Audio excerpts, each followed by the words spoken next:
Saratobi. You're telling me Enmo is this far away while holding the sword? That just doesn't make any sense. A fitting end for one who had mastered the way of the shinobi. How did Enma grab the blade like this without their hand bleeding? Also, a fitting end? Does that fall into what I said last episode, where he went out on his own terms? Who would have known, right? Our mission has failed. Release the barrier. Take me back. This also fits into what I said last episode. Even though he technically got what he wanted, he lost everything to get that. So, he sees this as a loss. Ninja art! Spiderweb net! Watch out! A chakra web, and we flew right into it!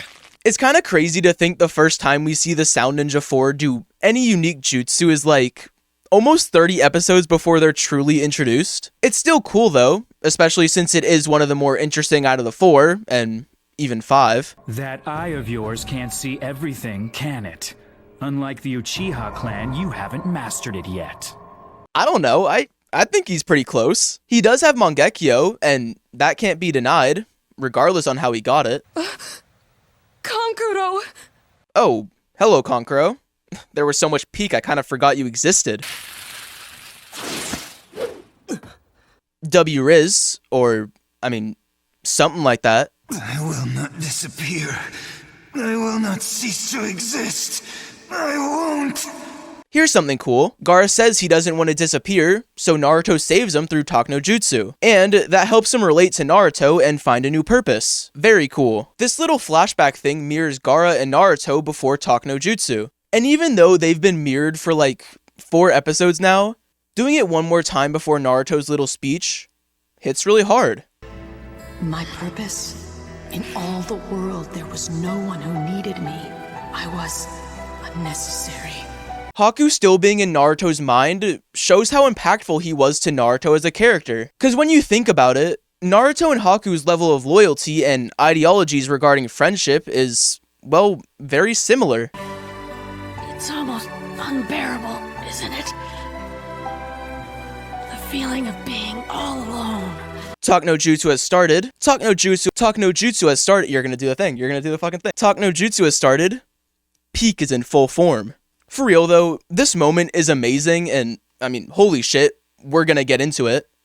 I've been there, in that dark and lonely place.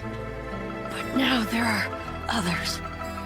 Other people who mean a lot to me. This is probably the most iconic shot in the entire Chunin exams, and that's for good reason. Sure, it's powerful and emotional, but what makes it so iconic is what Naruto says during it. Although it's the very start of Talk no Jutsu, it leaves a lasting impact on the viewer as well as Gaara. Cause, while it's the first thing that Naruto says, it's the big thing that Gaara needs to hear. He needs to know that he's not alone. And now that Gaara knows he isn't, it makes him question his purpose. Like, Naruto just beat his ass and then said he fights for others while also telling him he understands his pain. Like, genuinely, it's so peak and it's so highly regarded for all the right reasons.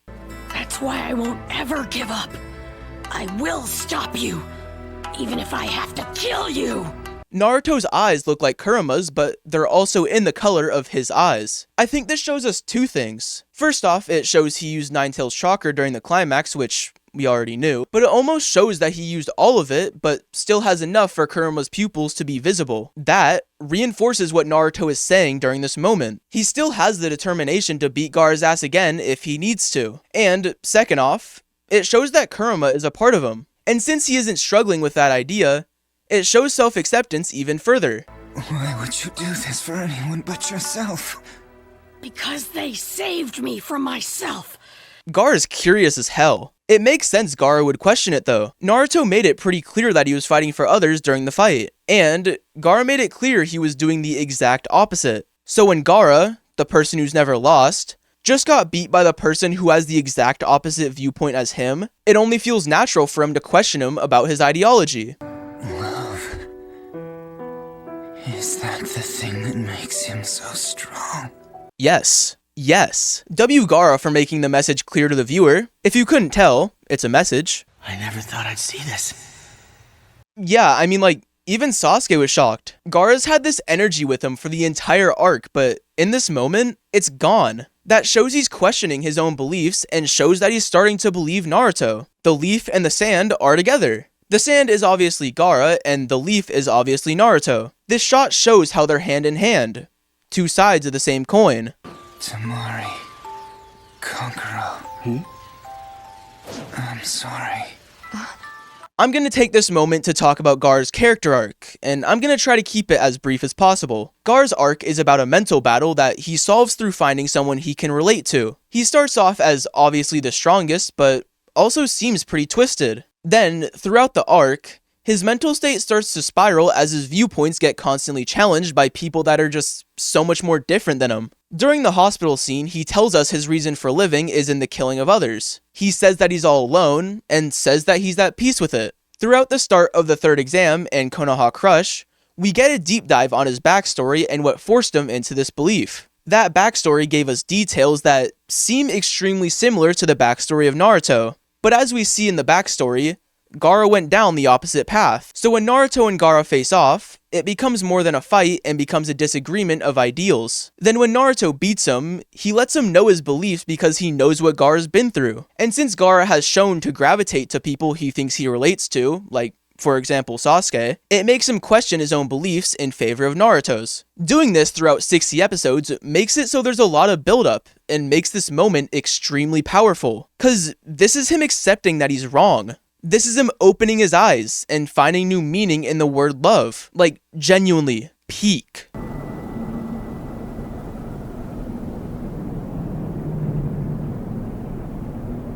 Fucking Goggles, the goat. Seeing all the important ninja and proctors around Hiruzen's body is really sad. It's just seeing their leader dead and realizing that they're gonna have to step up even more. Overall, I love the choice for them being the first to see it. Having them specifically see him dead holds a lot of weight since they're technically the elders.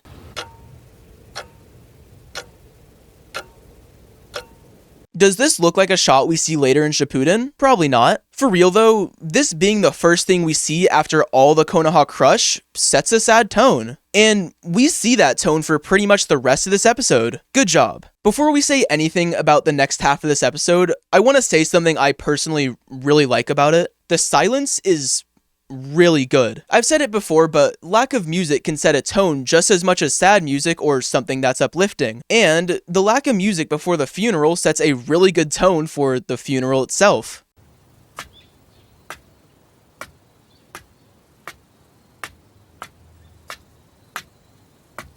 You want to know the coolest thing about this episode? This exact walkway is the same one where they first encountered Gaara. Doing something as simple as this is a good way to show how much the characters grew throughout this arc. Like, think of them back then, and then think of them now. And since the Chunin exams as a whole fixated on character growth over everything, doing something like this hits a really good note if you end up catching it. You see the guy between Ibiki and Guy? We've seen him before. We've actually seen him twice, and if you can mention any of the times we've seen him, I'd be extremely impressed.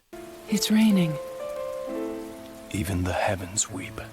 Have you noticed how much Asuma and Kurenai are next to each other? Like, that's kind of weird. Also, is that the guy that inspired Gojo in the background? If not, it should.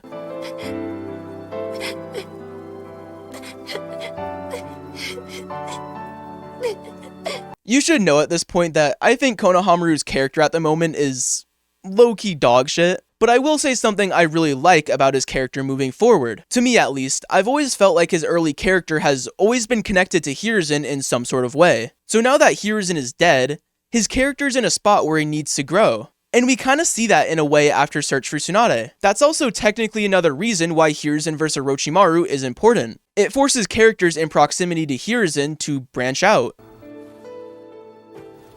I know that somewhere inside of you there's a boy curled up in a ball of pain. Okay, like, how old was Hiruzen? He has a gray beard and Iruka's a kid. And like, in the present, Iruka's like 20 at least, and I mean, here he's like 11 or 12. Dude was old as hell. Inside every ninja of the Hidden Leaf Village burns the will of fire. The will of fire? This is actually the first official mentioning of the Will of Fire, I think. Obviously, we get speeches and dialogue that point to the idea of Will of Fire, but if my memory serves me right, this is the first ever time it's called the Will of Fire. I might be wrong on that though, like, my memory is pretty bad. I've definitely forgotten my birthday like once or twice, so, take it with a grain of salt. Better make it quick. The Hokage's funeral has already begun. And you, Kakashi? Paying respects to Obito? Here's a hot take. This is one of, if not the most underrated scene in all of Naruto. It's my favorite small moment in all of the Chunin exams, so I'm just gonna pre-fire my apology cause there's gonna be a lot of yap. The tone is super sad and shines a light on the darker and more vulnerable side of Kakashi's character. It also points to Obito as a character and he's extremely relevant in Shippuden. And overall, it's just really good and really sad. I swear, anytime this KIA stone is involved in any scene, it just becomes peak. Instead of constantly inventing new excuses for being late, why don't you simply come here earlier? I did. I've been here since dawn. It's so fucking sad. The overall dialogue of this scene is just so good. Big explosions and aura farming is cool, but it's never gonna hold a candle to a powerfully worded, minimalistic scene like this.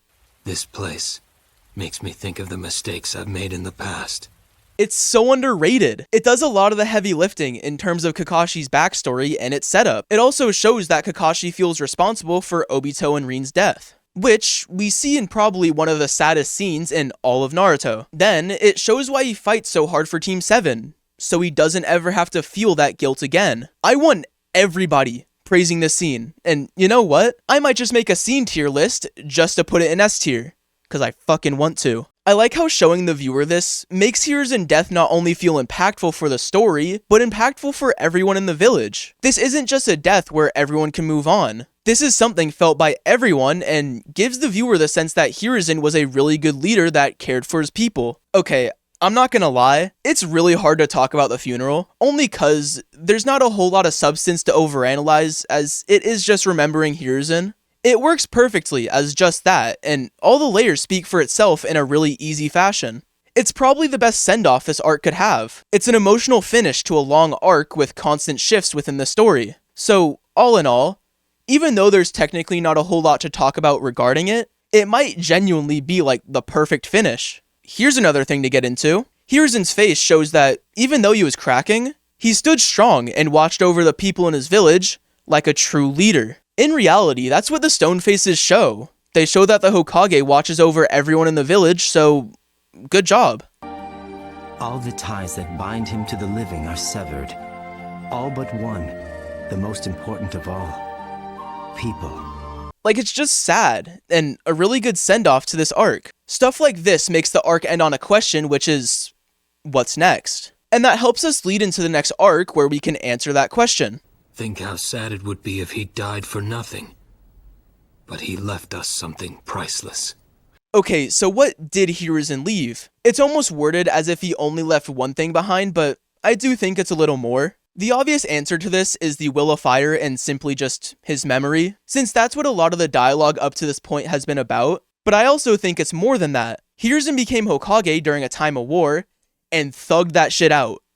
Twice, if I'm not mistaken. Not only that, but it also seemed like he helped implement medical ninjas, which boosted the chance of survival. And, as these little moments earlier would suggest, he symbolized a shining pillar for the people within the village. So even though the answer to this is the Will of Fire and his memory, I'd also argue that the answer is also hope.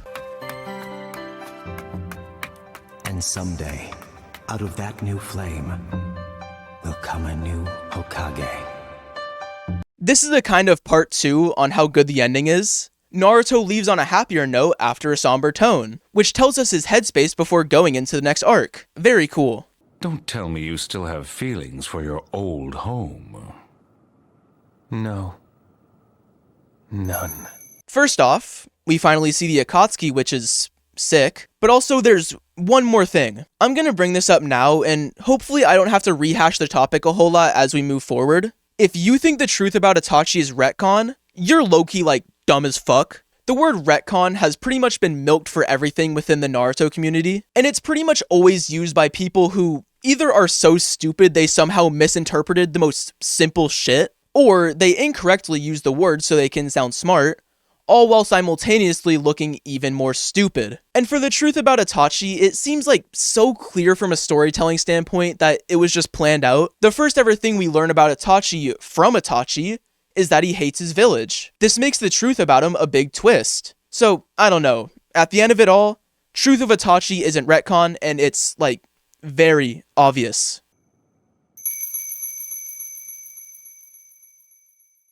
This is a really good reveal to have at the end of an arc. It brings us into the next arc really well, and seems, well, seamless. Good luck following that sentence, by the way. It's not being subtitled. And since the viewer pretty much knows this is Itachi, it gets the viewer hyped. Like, amazing job.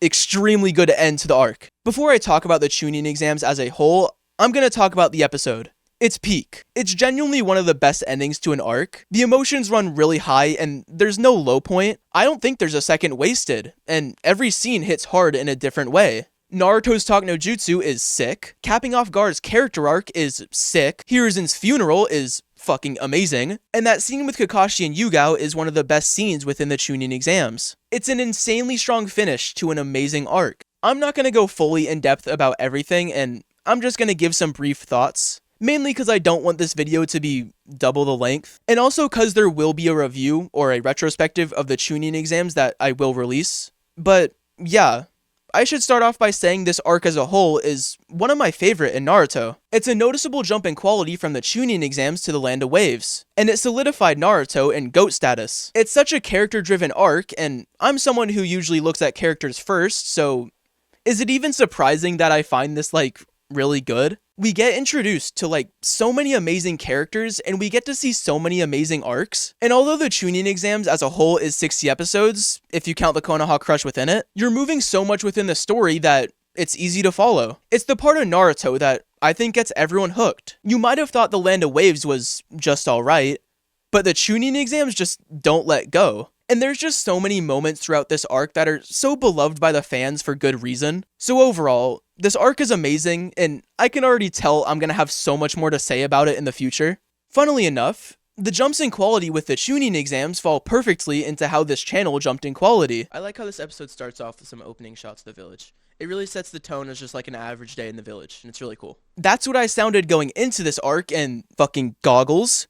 The GOAT. That's what I sound like now. Like, the characters matured during this arc, but like, motherfucker, so is this. So I just want to say thank you for everyone that has stuck around and everyone that's new. Y'all are genuinely GOATs, and y'all stick with the goofy shit I say and all the stupid bits I've started. So like, genuinely, thank you, like, so much. And this next thing is gonna sound, oh, it's gonna sound so weird to say. Next episode, Return of the Morning Mist. Bro, holy fuck. We're out Chunin exams. Chunin exams. My voice is dead as fuck. Wow. What was that, a year? Fuck. God damn. W viewers, god damn.